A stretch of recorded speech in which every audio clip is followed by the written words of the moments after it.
I'm Cali Carlin, and this is the Tuesday edition of the Daily Sports Update presented by Toyota.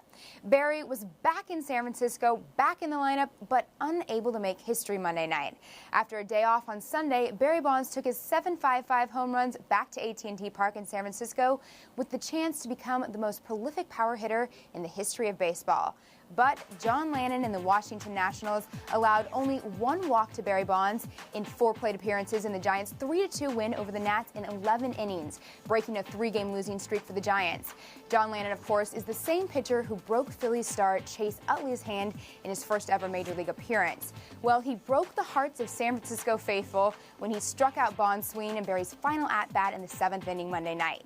But it was the Giants who had the last laugh, coming back to beat Washington in extra innings with Bonds on the bench. History was made in St. Louis Monday night, however. 2 nights after yielding Barry Bonds' 755th home run, the Padres pitching staff was part of another piece of history. Not one they necessarily wanted to be a part of, giving up 10 consecutive hits in an inning, which is tied for the most in Major League history.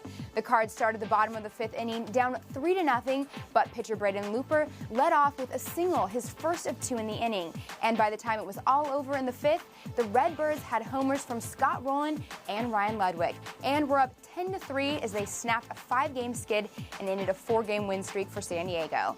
St. Louis had twice before recorded 10 hits in a row, but not since 1922. Curt Schilling returned to the mound for the Red Sox on Monday night for the first time since June 18th. But the Red Sox ace lost his 3rd consecutive start, this time to Los Angeles 3-2.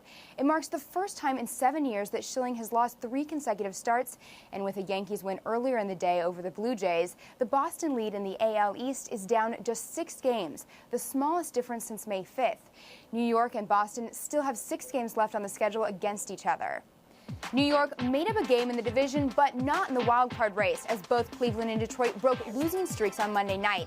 The Tigers actually trailed the Devil Rays 4-2 before getting to Tampa's bullpen for the 4th and the 7th inning, and Cleveland got a 4-hit shutout performance from Paul Bird to earn a series split in Minnesota.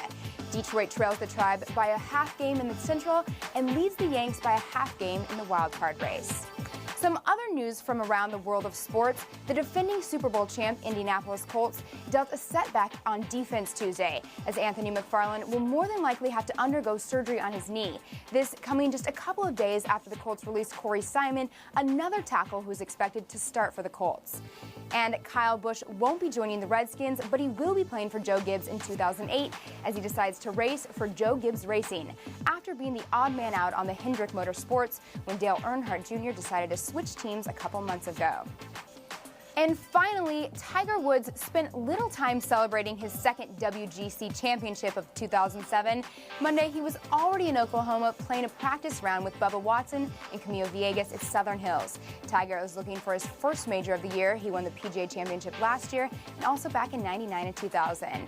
And you can catch Tiger right here on PGA Championship Live on CBS Sportsline starting Thursday. For CBS Sportsline, I'm Cali Carlin. Have a great day.